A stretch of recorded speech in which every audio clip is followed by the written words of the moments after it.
BioPhoenix here, and today we're going to be doing a physical media pickup video for the month of November and December, though I'm actually doing pre-Christmas because I feel like wanting to record this now, and yeah, I already feel like this is already going to be a pretty big one with all the different shit I got, mostly just with books and all that, but yeah, that's the first thing you're probably noticing is what happened to the couch?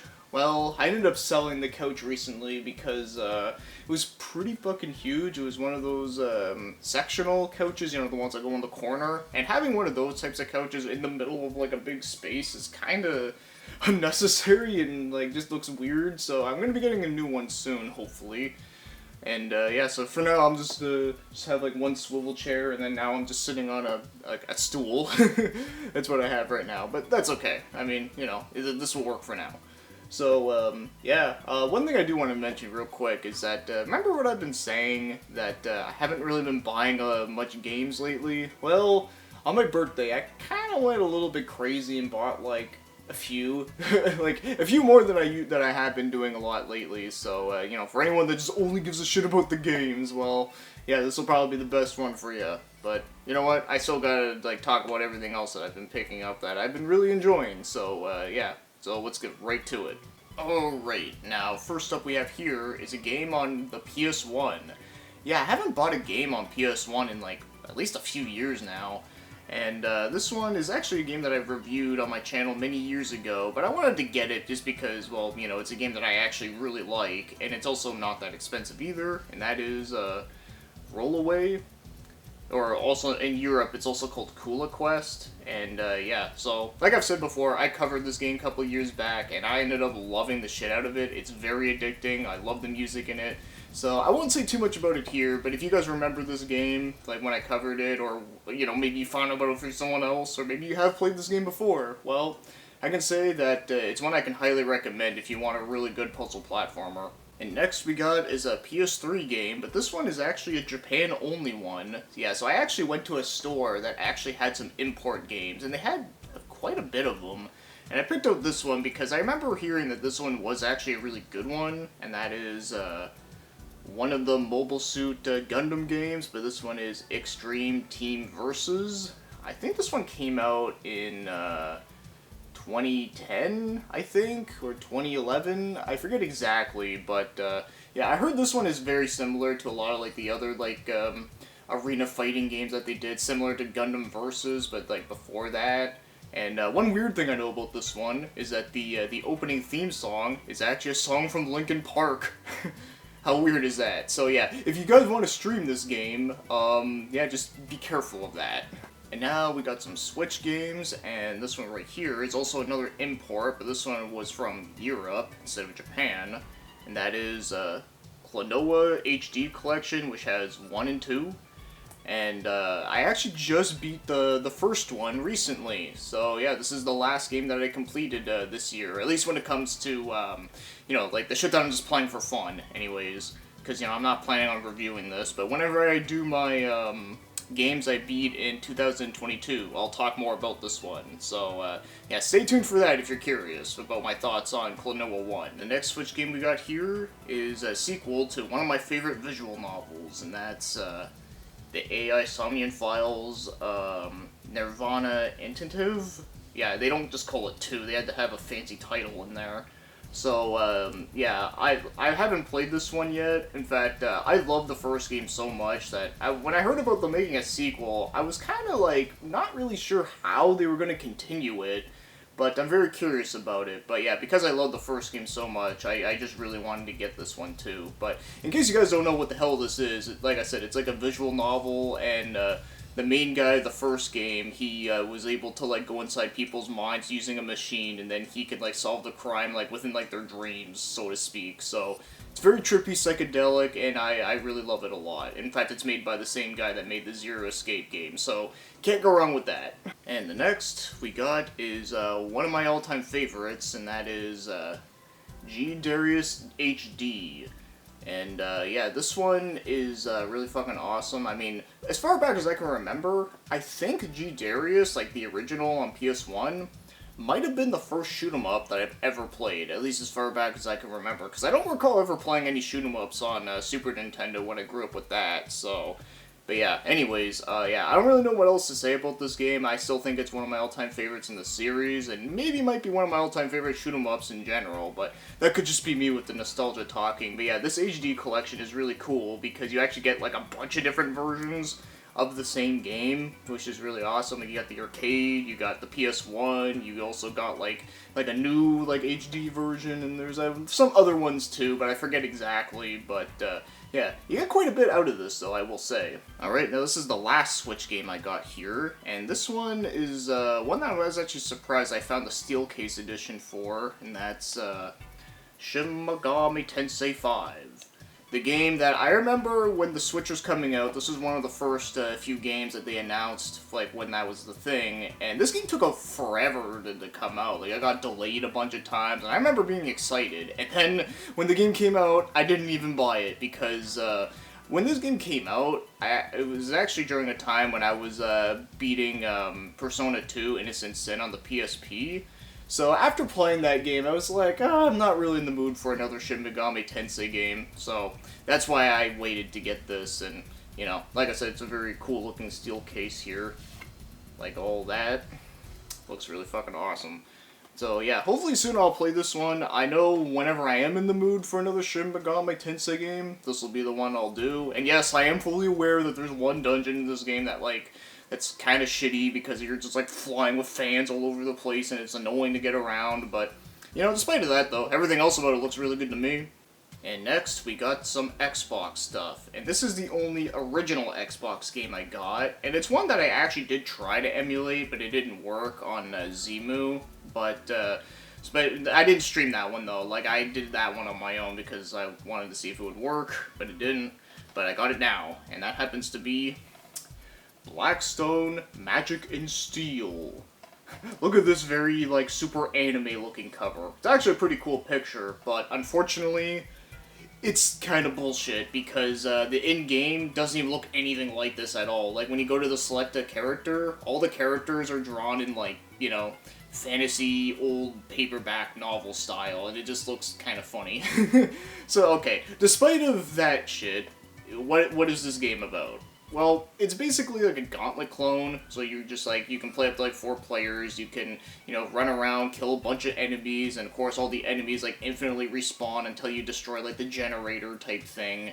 And then, you know, you level up your characters, and this game also has a very weird soundtrack that does not fit the game. Like, it sounds kind of sort of like early 2000s, like, techno-ish. It's kind of funny. But, yeah, honestly, I was actually kind of liking it. Like, it's not great, it's not amazing. In fact, if anything, the game is a little bit on the mediocre side, but for some reason, I was actually, like, kind of liking what I played of it. It definitely seems like something that would be better with, like, obviously more than one player, but even as myself, I'm like, you know, it's not a bad Gauntlet clone. I mean, it could be worse. Because honestly, I've heard a lot of people, like, talk shit on this game, and like I said, it's nothing fantastic, and it's also not a game that I would pay, like, a shit ton of money for. In fact, what I paid for this, I paid, like, $30. I don't think it should have been $30, but given how much of an uncommon game it is, I at least wanted to give it a try, right? And it's not, like, outrageously expensive, but, yeah. If there is one, surprising thing I might say, is that, I actually did try out the game Hunter the Reckoning, which is kind of similar to this, and I gotta be honest, I actually had more fun with this game than I did with Hunter the Reckoning. Alright, so now we have 3 games left, and the last 3 are all on the 360. And this one right here is one that I've been hearing is actually like a little bit like tricky to find, and it is a game I do remember playing at my friend's house on PS3, and that is, The Simpsons game. This actually came out around the same time when the movie came out, and so a lot of people just call it The Simpsons the movie game, but it's actually not like directly based after the movie, it just kind of came out around that time. And one weird fact about this game is that every single version of this game has like a different cover art. I'll probably put something up here so you can kind of see what I'm talking about, but I thought that was kind of fascinating. So, anyways, so yeah, this game is not like the other Simpsons game. It's not like Hit and Run, But the thing that is interesting about it is that it's very much a 3D platformer. It's similar to Banjo-Kazooie. I'd say that's probably the best comparison I can make with it because, you know, you have like a hub world and you gotta like collect a bunch of shit and then you like open up like other levels kind of thing. But of course it's all Simpsons related, so it's really funny. And this is back when like The Simpsons, I still considered The Simpsons to be pretty funny at the time, so it still has some good jokes. But yeah, like I said, I remember playing this at my friend's house for a little bit. I remember it being pretty enjoyable, so I definitely do want to try and play through this maybe sometime in next year. Alright, and now we got a game that I swear, I don't think I knew that this is a game that existed, because I don't think I've ever seen it in person until now, and this is actually an Atlas game, and that is The Testament of Sherlock Holmes. Yeah. Atlas published a Sherlock Holmes game on the 360, although it's also on PS3 and PC. Although I have heard that the PC version is, like, bugged and fucked up, so that is really unfortunate. So I guess this would be the best way to play it. So yeah, this is a, like a mystery game. Obviously, it's Sherlock Holmes, you know, like detective, you know, adventure aspect, and all that kind of stuff. And I've heard that from people that are, like, Sherlock Holmes fans, apparently they, like, modeled the characters to make them look like exactly like how they do in the old, like, black and white films, so I think that's actually pretty cool, pretty charming. I haven't tried this out yet, but I will eventually, but yeah, like I said, like, I just found this and was like, what the fuck, like, this is an Atlas game? Because, you know, I'm one of those guys who always likes to look at, like, all the companies that I like and look up their back catalog, but this is one that just overlooked to me, I don't know, or maybe it just wasn't on, like, most of the lists that I looked on. Alright, now we got one last game, and it's also another Atlas game on the 360. And this is a game that I was always been curious by. I'll tell a quick story and say that this was a game that I remember finding online randomly because I was curious about looking at games that were rated like really low. And this game, believe it or not, got a 2 out of 10. Like, that's worse than Superman 64.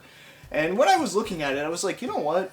This game actually looks kind of cool. Like, it does not look like a 2 out of 10 game. So, and of course, you know, because I got into the 360 really late, it was one of those games I just never seen around in my area, like, ever. And then I found it, like, you know, on my birthday, and it actually was not, like, insanely expensive. I mean, it was pretty expensive, but not, like, eBay prices or anything. Like, I actually got a really good deal on it, and that happens to be Operation Darkness.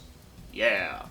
So, this game, like I said about the whole backstory, this game got a lot of shit from people, and I looked into it and thought it looked kind of interesting, and I actually did try this one out for a bit. I actually played the first 3 missions, and the game is very similar to Valkyria Chronicles, where, you know, it's like a tactical strategy RPG, but then it also has, like, you know, guns and you just armies of people, and it has like a World War II setting. But this one has a very unique aspect to it, that it also has like some horror vibes, because there's also includes like zombies and all this like crazy stuff. And yeah, from what I played of this, yeah, I could definitely say this is not a 2 out of 10 game. This game, I'm actually kind of liking it. Like, I don't know if I'd say it's better than Valkyria Chronicles. I don't know if it's on that level yet, but from what I have played, I am actually kind of digging it. Like, for one, like, the battles, like, don't feel that slow, but then again, like, I just started it. Maybe the later ones are a little longer, but from what I played, like, I was like, wow, this game isn't that slow-paced so far. Also, another thing that I thought was cool, too, is that you can actually loot people's, like, dead bodies, and you can actually, like, steal, like, their guns and their, like their health kits and such, so you can actually get newer guns just from looting people's dead bodies, which I thought was interesting, because, you know, you can't really do that in Valkyria Chronicles, but, yeah, this is a really cool game. I like this. Like, I don't know if that's, like, surprising to people, because, like I said, like, outside of, like, online reviewers, I never hear anyone talk about this, but honestly, I think it's a pretty underrated game, and I dig it. So, yeah, hopefully, as the months go by, I'll actually try to play through more of it, and then, you know, hopefully I'll like it even more. Alright, next up, now with all the video games are done, which is probably going to be the part where everyone's going to leave now, but that's okay. But in case you guys are still here, we're going to talk about some movies. I didn't get much, I only got like 4, and this one right here is Mandy with Nicolas Cage. And I haven't seen this movie yet, but I know about, like, parts of it. Like, for one, I know that, like, I used that, like, one scene, like, the scene where he's, like, in his underwear and he's, like, screaming and, like, an idiot, like he always does, and I used it in my, my bio-hipster video. Yeah, so that's where that scene came from. It came from this movie. I know about that, and, I think, if I'm not mistaken, it might be this movie, or I might be getting it mixed up with another one, but I think this movie has a King Crimson song in it, and it's starless. And it's fucking awesome. So I know, so that's really fucking cool. But yeah, I'll definitely try and watch this at some point there. But you know, like I always say, I like Nicolas Cage. I think he's funny. Like, yeah, he has been in a lot of shitty movies, but he has been in some good movies. And even when he is in a shitty movie, he can at least make it like amusing and watchable. Now these next two movies are pretty similar, so I'm gonna show them at the same time. But it's kind of weird that. At one of the stores I go to, someone, like, traded in, like, a shit ton of zombie movies. Like, I mean, like, fucking stacks of them. Like, it was nuts. And most of them kind of looked hopelessly generic and all that, and, you know, some... Like, it didn't have any, like, the classic good ones. It had, like, the ones that, like, I'd never even fucking heard of that are probably, like, low budget as shit. But I did find two of them that were in there that looked a little bit more interesting, and I figured I'd try them out. And that being, these two. So this one is Pride and Prejudice plus zombies, and then there's Night of the Living Dead, but spelled with night. Yeah, get it? So so the reason why I picked these two is, like I said, I thought they looked a little bit interesting because they're not just typical, like, you know, survival zombie shit. Like, this one's like, you know, it all takes place in, like, you know, like the old days, and there's like zombies in it apparently, and it actually looks like it could be fun. So, yeah, that's why I got that one. And same thing with this one. This one, you know, it's like medieval days with, fucking zombies. And, you know, I always thought that, you know, like, who's to say that a zombie apocalypse has to take place in the modern times? Like, couldn't it just happen, like, any other, like, time period? I always thought that would have been cool. So, yeah, someone made a movie about it, and it has a cool, shiny cover. But, yeah, like I said, these just look like the fun films. I don't think they're going to be anything like masterpieces or anything, but I'm sure they could at least be fun. Alright, now as for the last movie, this is the only Blu-ray I have, and I got this because I actually did not own any of these movies. Well, actually, I had one of them on VHS, but, you know, I don't really care about that. And that happens to be the original 4 Batman movies. So, you know, you got, you know, the original with Tim Burton, then you got the sequel with him with Returns, and then there's Batman Forever, and then we got everyone's all-time favorite, Batman and Robin. Yeah, I don't really need to say much on these films, because, you know, I think everyone knows about them. Even if you haven't seen them, I'm sure you're at least, like, you know about, like, the basis of them. So, you know, like, the very first Tim Burton film, I love it. I think it's great. And then, you know, you got Batman Returns, which I think, like, it's not bad, but I don't think it's as good as, like, everyone, like, says it is. Like, yeah, like, it looks cool, but I think there's a lot of, like, logical falls with it that just don't make sense for a Batman movie. Like, for an example, like Batman literally kills people in it. Like, Batman doesn't kill people. Like, what the fuck? And then, you know, got Batman Forever, which, it's not great, but I think it has its moments. I think it does have its fun moments. Plus, it actually has a good soundtrack, too. And, you know, has Jim Carrey in it, which is kind of amusing, even though it's just Jim Carrey being Jim Carrey. But still, you know, I don't mind that. And then, like I said, everyone's, like, all-time favorite movie in this collection, Batman and Robin. Obviously, I'm kidding. It's, like, the worst movie out there. But, you know, I know there are some people that say it's kind of similar to the, you know, the old ones of Adam West. But I don't know. It has some parts of it that are kind of funny, mostly with Arnold, but then it has some parts that are just kind of hard to sit through. And then there's even parts that try to take themselves too seriously for a movie that doesn't take itself seriously, which doesn't make any sense. So, alright, now we're gonna get into some music albums. As again, I didn't really get a lot of albums as I wanted to, but I at least found like a couple decent ones in around my area that I was kind of surprised about. So, these two right here are from the same band, and it's from a classic prog band, and that is, Yes. So, this one is, Relayer, and then this one is, Close to the Edge. And this one a lot of people consider to be their favorite. And, you know what? I can see why, because it really is, like, one of their best, for sure. And this one's also really good, too. But yeah, you know, I don't really know what else I can say about these. Like I said, like if you only know about Yes is the JoJo intro with Roundabout, which don't get me wrong, great song, but honestly, I think they have other songs that are like just as good as that, if not even better. But yeah, so you know, Close to the Edge has like, you know, just 3 songs on it. Hell, this one even has 3 songs on it too, but they're all like really fucking long. Alright, now we got a pretty weird band with a very weird name, and you know, they're just very weird in general, but I actually kind of dig their stuff from the shit I've heard, and that is, King Gizzard and the Lizard Wizard.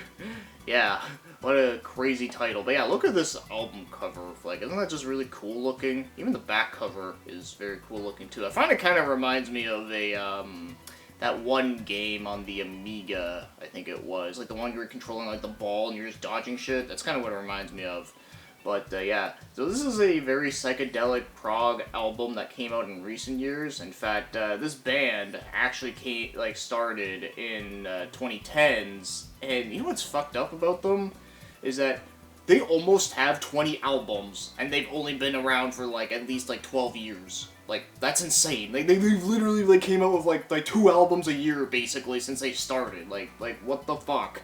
And I haven't even heard many of them, but I have heard this whole one, and I think it's great. I love it a lot. I know like the first song on here is Crumbling Castle. It's a very trippy song, but 10 minutes long, but I really love it a lot. I think it's just very cool and psychedelic. And now as for the last 2 albums here, these are also from the same band, and this is actually one of my favorite bands that I discovered recently, and I'm just like, man, I would have loved to have heard this shit as like a teenager or something, but no, I guess, you know, better late than never. That happens to be Renaissance. So we got these 2. So we got Turn of the Cards, which I love that album cover. In fact, this is actually like my favorite album from them for sure, is Turn of the Cards, mainly for you know, like Running Hard, you know, Black Flame, Mother Russia, fucking love that shit. And then there's Shazarahad and Other Stories. Yeah, Shazarahad. Yeah, I'm sure you've heard of an NES game with that name, right? So yeah, this one is basically, if I can compare this one to anything, it's kind of like King Crimson's Lizard album in the sense that like the first like couple songs are short, but then it has like one like huge massive song.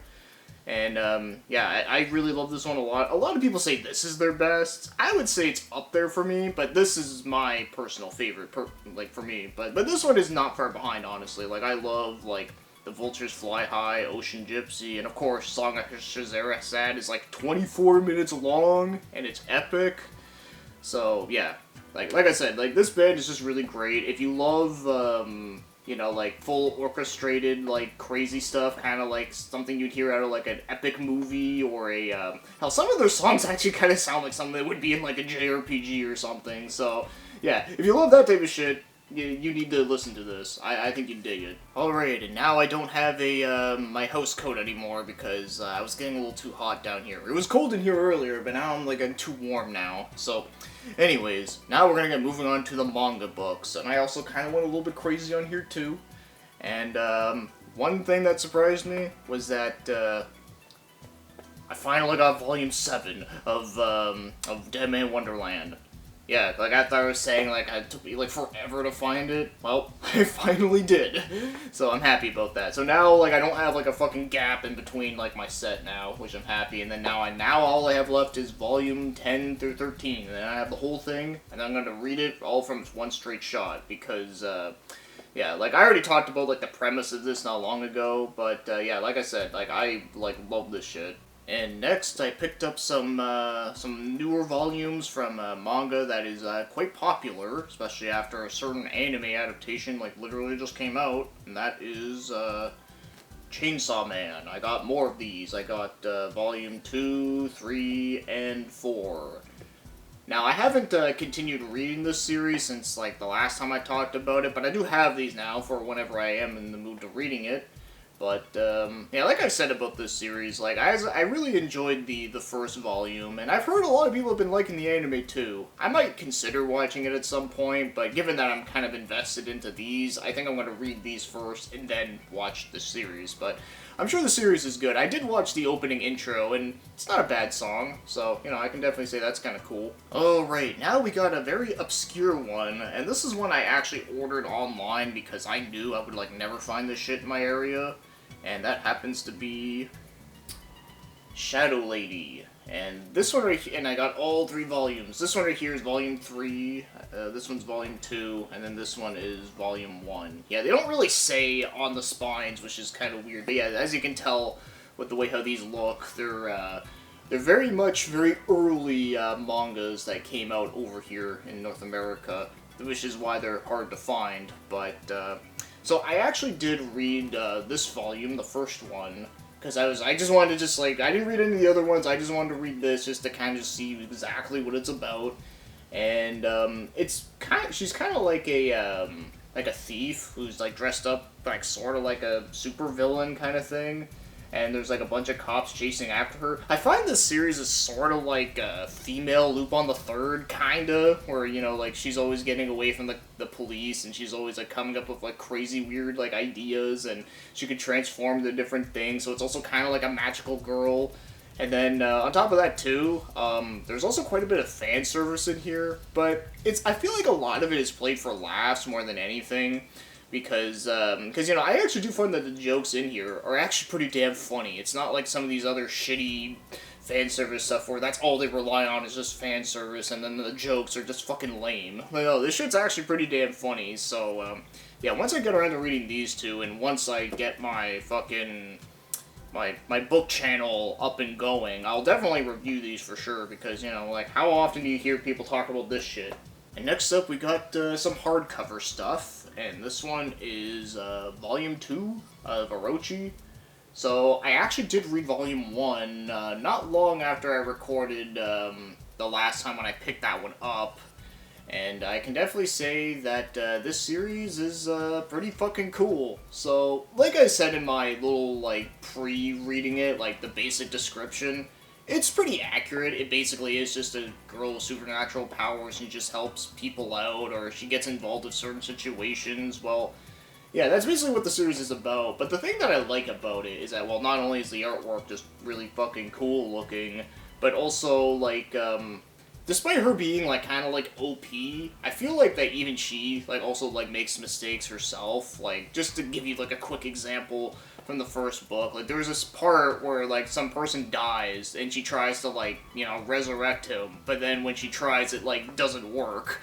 So, you know, like I said, like, even though this is, like, you know, you'd think she'd be, like, really OP and, like, fucking, like, just wrecks everything, but no, it's not always the case, which is kind of interesting. Alright, now as for this one, this is another, like, newer series that's pretty popular, and was very curious about it, and that happens to be Vinland Saga. So, I actually did finish reading this one the other day, because I was very curious about, you know, wanted to read about, like, you know, mangas about, like, the Viking Age, because, you know, you don't really see that in anime at all, and I've heard that the show's very good, too. I've even considered watching it, but, you know, now that I got this really nice hardcover set, I figured, you know, might as well just read this for now, and I can definitely say, this is pretty fucking awesome shit.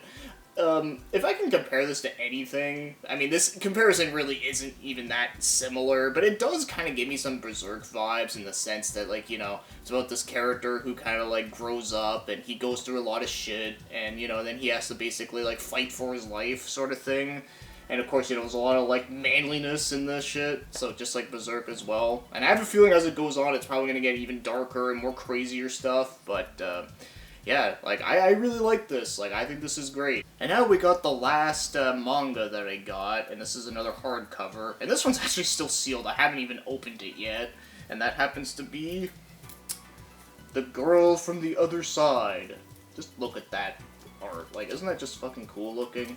In fact, even the original, like, single volume art, I don't know how well you can see that, but even that looks fucking great. In fact, I always thought this guy right here, I always thought he kind of looked like something out of, like, a black metal album cover, which I thought was cool.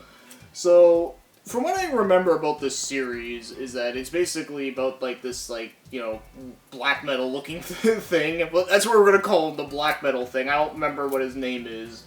And basically, he has to, like, protect, like, this girl from, like, nightmares, so to speak. Like, that's probably, like, a really terrible way of explaining it. Like I said, it's been a while since I looked into it, but I just remember hearing about it, like, a couple years ago, and was like, this looks really fucking cool. I think I might try this out. And, yeah, like I said, they have these, like, really nice big hardcover editions that look cool, so I'm gonna try and get these, and hopefully I'll get around to reading this soon. Oh, right, and finally, we're getting into the books, like the, you know, the stuff that doesn't have any pictures in it.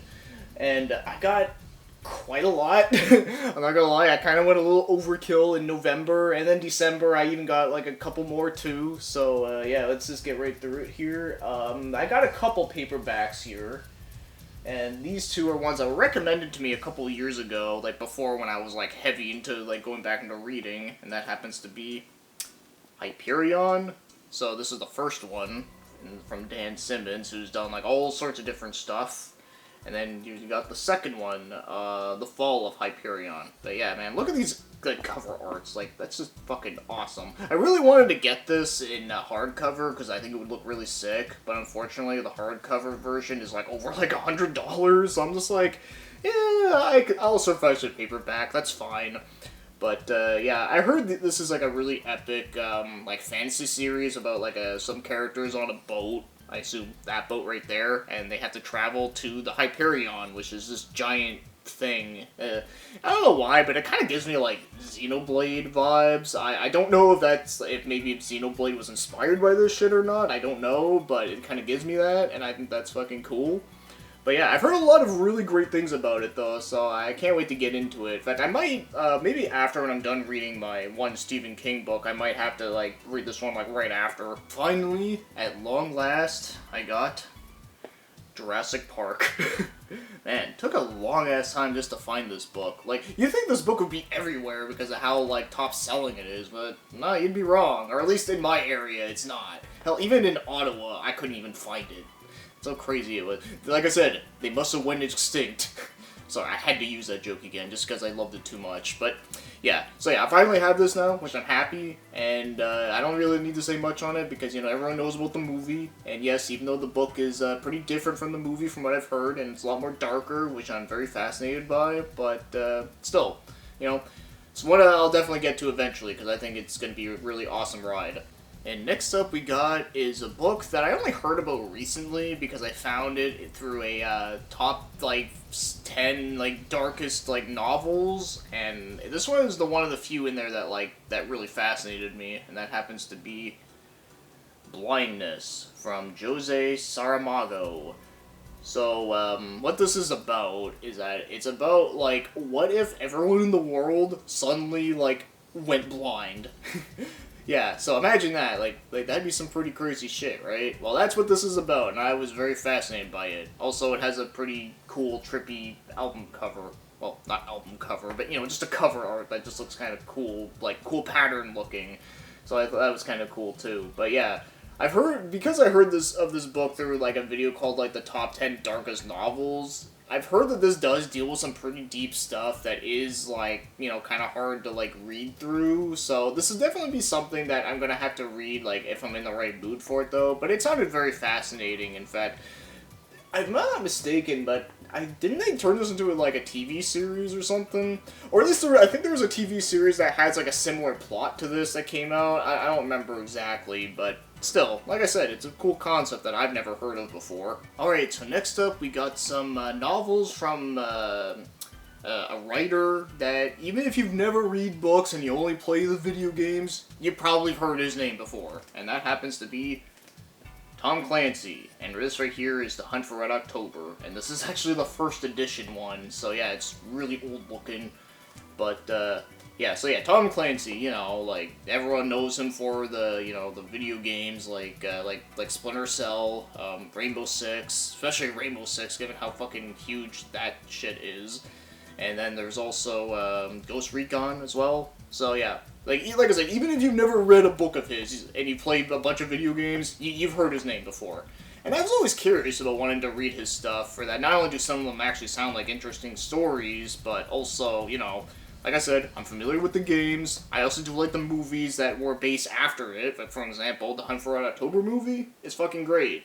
And I actually did start reading this, as you can tell with my Garfield bookmark right here. I actually did start reading it. I was at page 120, and unfortunately, I had to take a break from this one, because I'm not gonna lie, it's pretty fucking slow-paced. Like, the very first few pages where it talks about, shit, I forget his name, but, like, Sean Connery's character, that was probably my favorite part from what I read of this. But then when it goes to, like, Jack Ryan's, like, setting up and going to the office, and then he goes, like, the mission briefing, and then he gets sent to the little carrier there, yeah, that shit takes way too fucking long.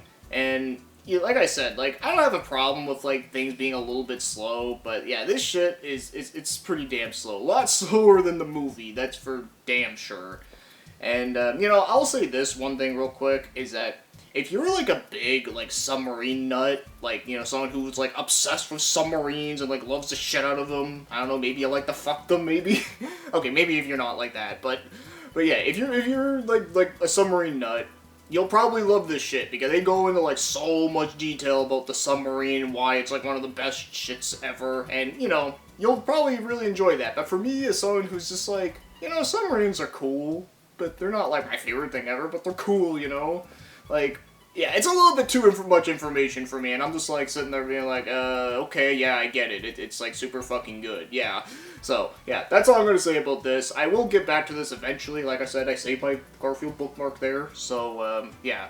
I can definitely say so far, I like the movie better, but that might change, of course. Alright, so if you guys thought that going through The Hunt for October was gonna be pretty slow, well, how do you think it's gonna feel like going through these big bricks? Okay, so this one right here is Dead of Honor. This one's pretty big. And, yeah, so I don't remember exactly what this one's about. I know it has to do with, like, following a Japanese soldier who kind of got himself to a lot of shit, and then, Jack Ryan has to, like, help out in some way. I know it's something like that. It's been a while since I looked it up, but, like I said, I thought it sounded interesting, but, as again, it might take me a while to get through this one. And then, we got the biggest one. The Bear and the Dragon. So, okay, one thing, before I talk about it, one funny thing I have to mention, just because it always just sticks out in my mind, was that when I used to work at a thrift store, I used to see this book, like, all the fucking time. Like, they used to have, like, just shelves just, like, full of it. I don't know if it's because this is, like, a bad book or not, but I just used to see it a lot. And when I was really bored, I always used to just look up, like, random stuff on the wall, whether it be books, movies, or whatever. And I used to try to, like, just based after the name and the cover art, I would try to figure out what they're about. And what I made up for this one always made me laugh. So I made up a story being like, okay, so, I have a feeling that this book is about, Russia and China going at war, but their secret weapon is that that Russia sends out, like, a giant bear, while China sends out a giant Chinese dragon, and then they fight each other Godzilla style. And that's what it's about. Obviously, that's not. But every time I think about that, it just always, like, cracks me up when I think about that. So, yeah, obviously that's not what it's about. But what it's actually about is about, like, Russia and China are about to fight each other, but it could cause, like world domination, and, like, a bunch of shit could get fucked up, and then, Jack Ryan becomes, like, the president, and he has to find a way to, you know, stop it from happening, so to speak. And, yeah, given how big size this is, this one also might take me forever to get through. Alright, and next up we got another author that's pretty old school, just like Tom Clancy, but this one I haven't, like, read anything of yet, but I will for sure, and they did interest me, and that is Clive Cussler with Treasure. Yeah, look at this old one too. This one, like, came out around the same time as Hunt for October, because you can tell with the white background and, you know, all that. And look at Clive and his, like, fucking nice-ass car. Unlike the back of, like, all of his books, he always has to show off that he has, like, a dope-ass car. It's kind of funny. But, yeah, so what someone's told me about what his books are about is that it's basically Indiana Jones if he was, like, hunting treasure underwater. And it's, like, full of, like, action scenes and everything. And I'm just like, that sounds fucking awesome. like that shit should be a movie. And then I found out that they did make one of his books into a movie, and that was Sahara, which unfortunately I don't have, but I'm interested in wanting to get that one too. But unfortunately, I heard the movie like really sucked, which is a shame because I think this shit has like all potential. But yeah, so as for this one, Treasure, this one's all about Dirk Pitt. Yes, that's the name of the main character, Dirk Pitt. Maybe he should get played by Brad Pitt. Fuck, I don't know. But anyways, yeah, so it's about, like, Dirk Pitt. He's, like, you know, like I said, he's, like, a scuba diver guy, and he, like, you know, tries to search up treasure, and he always gets himself involved with a lot of crazy shit. And this one, it's about him getting involved with the like treasure that was dropped in like the Roman times. So yeah, like I said, it sounds kind of interesting to me. And as for the next Clive Cussler book is The Dragon, which, you know, cool name. In fact, it always just seems like I've been picking up a lot of books that have dragon in it. Like, you know, like I got like Dragon Tears from Dean Koontz, and there was Eyes of the Dragon from Stephen King, and now we got Clive Cussler with Dragon. Yeah, so what are the odds? And of course, like I said, he has to show off that he has a dope car. And yeah, what this one's about is that this one's actually about Japan, and it's all about a bomber plane, as you might tell from the little thing down there. A bomber plane crashes outside of Japan, and then like Dirk Pitt has to like get there before like some evil asshole gets a hold of it, sort of thing. Yeah, that's the most I can say about that. So yeah. It's another one that's about Japan. And we got the last Clive book, and this one is Atlantis Found. And yeah, the title basically says it all. It's about finding Atlantis, which I think is cool, because I always thought the whole Atlantis story was interesting. Also, the movie Atlantis from Disney is fucking great too, by the way. And yeah, he has to show off that he has like a fucking purple car. Well, no, it's like weird pink. I don't know, it's like, it's not even like a nice pink, to be honest, but yeah. So yeah, I don't really know how much else to say about this. Like I said, it's pretty self-explanatory, but yeah. I hope I do get around reading these soon, because like I said, they sound like shit I would enjoy. So yeah, if you guys have ever, like, know about anything about this stuff, like, feel free to let me know. But I don't know if we have any, like, hardcore readers in here, especially ones that know anything about Clive Cussler.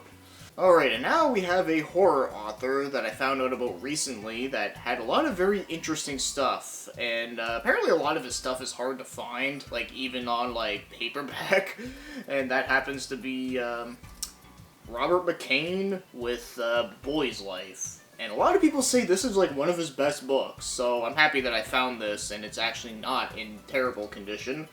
And, yeah, so what this book is about is that it's about some kid. It's pretty much like a coming-of-age story, similar to It, but of course, there's no clowns in this one. So, it's about this kid who witnesses a very disturbing murder happening right in front of him, and it, like, traumatizes him. But then it turns to find out that that the police are not investigating that crime anymore, because I guess they're just too busy with other shit to do. Talk about shitty cops.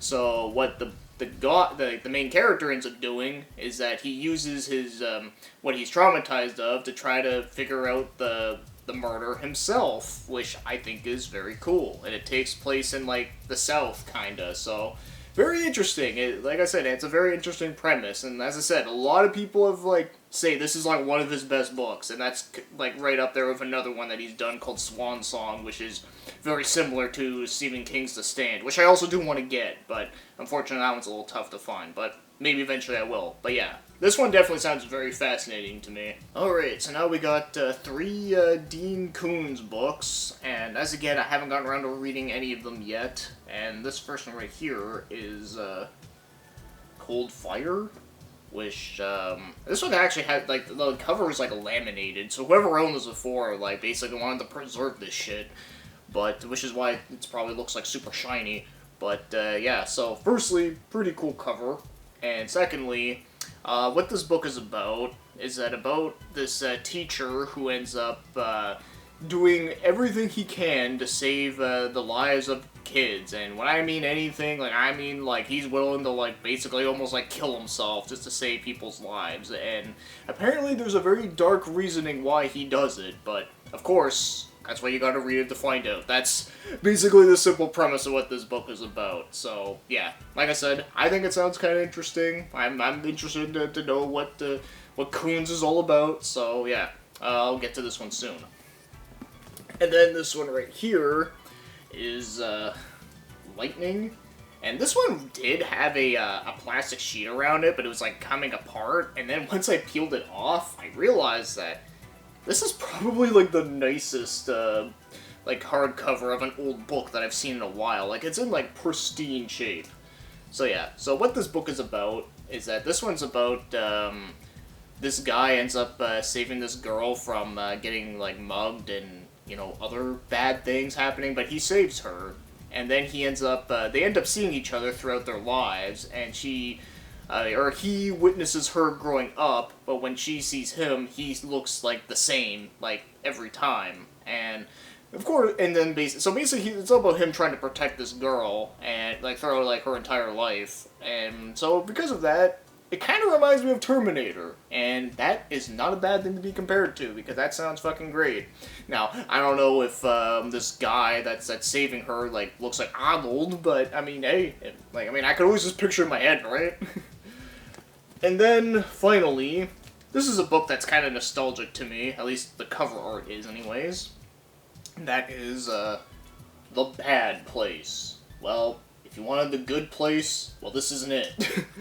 So, the reason why this one's nostalgic to me is because I remember my stepdad, he used to have this book, and I remember, like, when I was younger, I used to, like, see it on the shelf and had, like, the cool, creepy cover and the giant, shiny letters, and I always thought it just looked like a cool book. And, of course, it's called The Bad Place, which made it sound like it's some, like, you know, some evil, demonic shit's happening. Of course, what this book is about has nothing to do with evil, demonic shit. Well, at least not as far as I know anyways, is that it's about, this investigator is trying to figure out this like, feud that's happened between, like, two families that are, like, doing some awful shit to each other, and then apparently there's, like, this one kid who has, like, Down syndrome, who knows, like, everything, but because of his disability, he can't, like, really communicate with it well, so, yeah, like I said, it sounds like another interesting one. Alright, and next up we got one that was actually recommended to me by another YouTuber, and that was Majority. He told me that this book right here was really good, and he loved it, and that happens to be Isaac Asimov with Prelude to Foundation. And, yeah, so this one, well, as you know, Isaac Asimov is a very influential writer in the science fiction, where, you know, he's done all sorts of, like, stuff about robots and the future and all this, like, crazy stuff. I actually read an Isaac Asimov book in high school without even realizing it. It was I, Robot. By the way, very different from the Will Smith movie. But anyway, so what Prelude to Foundation is about is that this is actually the prequel to the entire series of the Foundation series that he was writing. So you can actually start off with this one without, like, reading any of the other ones, and, you know, you'll start right here. I guess you could say it's, you know, it's like Yakuza 0, right? Like, you don't have to start with it, though, but if you do, you'll get some really interesting background stuff. So, yeah, it's all about, from what I remember, it's about, like, a guy who, like, creates, like, a town, or, like, a city if that's futuristic, and, you know, it kind of goes into a whole, like, crazy process like that, or something, rather. Now, we're gonna move on to the last section, which is the Stephen King books, and I've got quite a bit. So, this one right here is actually the one I've been most anticipating. In fact, I'm actually reading it right now, and that is, Salem's Lot, and I got my favorite cover art of this one, because unfortunately, as iconic and great as this book is, there is so many shitty looking cover arts of it, it's actually kind of sad. And this is like one of the few that I actually really like, but of course, you know, it's like one of the first editions, so it's like a little bit harder to get. And yeah, I've been reading this. As you can tell, I have my little wolf bookmark that I got recently, so that's really cool. But, yeah, so I don't really need to say much about the plot here, because it's pretty iconic. It's one of his, like, most famous stories. It's basically about, you know, if Dracula invaded, like, the modern times, or should I say, like, the 70s, because that's when this book came out.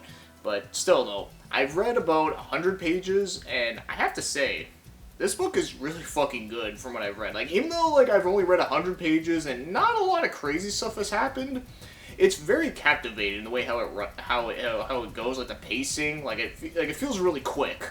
But yeah, like this is the book I've been reading and I've been like highly enjoying it. Like usually when I try to read at night, like I usually try to at least read like 50 pages a day at the very least. Sometimes I end up failing that because I'm just too tired, but I try to at least read 50 pages a day. With this book, I read almost 100 in a night. Like, that's crazy. So, yeah, I definitely love this book so far. Like, I can definitely say it's definitely up there as one of my favorites that I've read from him, like, so far. And I'm not even finished it yet. Alright, next up is, On Writing. So this one isn't like a fictional book that he wrote. This is actually a book that kind of talks about himself, but he also kind of gives like helpful advice and tips to upcoming writers, which I think is really cool. And I would like to read that because, well, you never know. I could be a writer one day. I do have some interesting ideas that I think could be cool to read about. At least I think could be cool to read about. I mean, I don't know if okay, like if I ever make that bear versus a dragon thing into a thing, you'll know where it all came from. And next, we got a book with probably one of the worst names, and that is, The Girl Who Loved Tom Gordon. Now, when I saw the name of this book, when I was, like, you know, looking up all the different stuff he's written on stuff that, like, I didn't know about, because, you know, this is not a book you hear people talk about for him, is that when I looked up the name, I was like, what the fuck? Like, what a terrible, shitty name. Like, this sounds like a name for, like, a generic romance shit, not a fucking, like, what it's about. Like, what this book is about is that it's about this girl who's, lost in the woods and a bunch of, like, crazy psychedelic stuff happening. Like, there's so many better names you could have came up with this, and this is what you get. I don't know, but despite the stupid name, like, it does sound pretty interesting. Also, it's not long either, so even if the book isn't great, it's at least short. Next up we got is From a Buick 8. And this is one book I remember used to seeing at like the stores all the time. I always thought like the font looked cool and its shiny writing, and then of course like the cool looking Buick car in the front. It just looks really cool. In fact, I remember around this time, I think was when I was watching a lot of like the Stephen King adaptations with my dad because he like liked all that type of shit. And when we watched Christine, and then I saw this, I thought this was like the sequel to it, but no, it's its own thing. It's basically about this cursed car, and it's not really like killing people or anything per se, but it's like it's cursed in the sense that like it kind of like a bunch of bad shit happens around it. Like the car doesn't come alive and start running people over, at least as far as I know. And of course, apparently this book has a lot of Dark Tower references, which is kind of cool, and kind of the reason why I wanted to get this one. Next up we got is Hearts in Atlantis. Yeah, this one has like the similar font to the other one I just talked about, which is cool. So this one, a lot of people consider this to be a short story collection, you know, kind of similar to like Different Seasons or 4 Past Midnight, and it very much is. But at the end of it, apparently it does kind of like tie everything together. So you could technically read this as like just one giant book from start to finish, and it will like still kind of make sense. But yeah, from what I remember, so because of that, like I do remember like some of the short stories like are very much like Dark Tower references, obviously, and then there are some that are about like someone coming back from Vietnam War kind of thing. So, and like I said, apparently it all connects together in some way, so I think that's kind of interesting. Alright, and next up we got is probably one of his most interesting ones, because this one actually got a movie adaptation that is beloved by basically everyone, and that is The Green Mile. Yeah. So, like I've said, the movie is just amazing, and I've heard the book is also amazing. So, it's basically about this prisoner is on death row, and he's in for like a crime that's like really fucking bad. So then there's like a guard, like policeman who's there, and he ends up talking with them all, and he ends up like kind of like befriending the one guy there. So yeah, it's one that I actually really want to read about, and I've heard from people that usually The Green Mile is a really good starting point for people that want to get into Stephen King, because, you know, it's not really a horror, it's kind of more like a prison drama, but it's, like, done, like, really, really well. Alright, and as for the very last 2 books in this one, I'm combining these 2 together because they actually released on the same day. If you actually know anything about Stephen King, you probably already know what I'm talking about. And those books happen to be Desperation and The Regulators. I don't know how well you can see that on here, but as you can tell, the 2 covers, oh shit, I got it all backwards. Fuck. I totally fucked that up. But yeah, yeah, that's the cover art. It, like, kind of goes together, which I think is really fucking cool looking. In fact, I remember as a kid, I used to see these covers all the time, and the one for Desperation used to scare the shit out of me, because I thought that creepy doll was, like, scary as shit looking. And plus there's, like, a spider on there, and, well, you know, fuck spiders. And then this cover art, I always used to be very, like, intrigued by, because it's just so weird and random, and, you know, makes, like, no fucking sense. But it kind of kept my eyes busy, so I kind of like that. But, yeah, so, in case you're wondering what these books are about, well, I've heard that these books are, well, just like the covers, very fucking weird. And basically, they're, in case you're wondering why they're, like, you know, why they release them on the same day, as you can tell, you know, this is Stephen King, and this one is Richard Bachman, his pen name that he had, like, you know, because he wanted to see if he could, like, make another big name for himself. It's a whole weird thing. But yeah, so he released these 2, wrote, like, a similar story in different ways, and as you can tell with the size, this one is, like, way fucking bigger, that, he wanted to write, like, a similar story in different, like, styles, which is kind of interesting. So, basically, the premise is that, there's, like, this deserted, like, wasteland city, and, well, town, and there's a crazy cop who's, like, harassing a bunch of people, and it also follows around this couple that ends up, like, driving through it, and then there's also, like, a prison break, apparently, and there's also a bunch of crazy weird shit happening, and I'm very curious about reading it. If I had to read one of them first, I might read The Regulators first, just because, well, 1, it's shorter, and 2, I heard that this one's, like, even crazier, and I'm very intrigued by that, so, yeah, I don't know, just for the presentation alone, I find that, like, this shit could probably make for a pretty interesting horror game. Alright, so that's everything that I got. A lot of shit. Yeah, like I said, I went crazy on my birthday, because I went to, like, all sorts of places and just bought a bunch of fucking shit. So, yeah. So, if you guys know anything else about this stuff, or have any experiences, or, you know, if you know anything else, just feel free to let me know. Let's keep the discussion going, because, you know, I know, most of you guys are probably going to watch the video game shit, which is fine. Like I said, I get it. This is a gaming channel. But, you know, I've been focusing on so many other things, too, that, you know, that's the problem when you love too many things. Is that, like, it's hard to focus on, like, so many things, because there's, like, so much to love. Because, you know, like, why focus on the things that you hate when, you know, when there's too much things that you could like, you know? At least that's just me. Because, I don't know, there's a lot of people out there that seem to not get that. But, anyways, so, with that said, thanks for watching and commenting. Have yourselves a great day.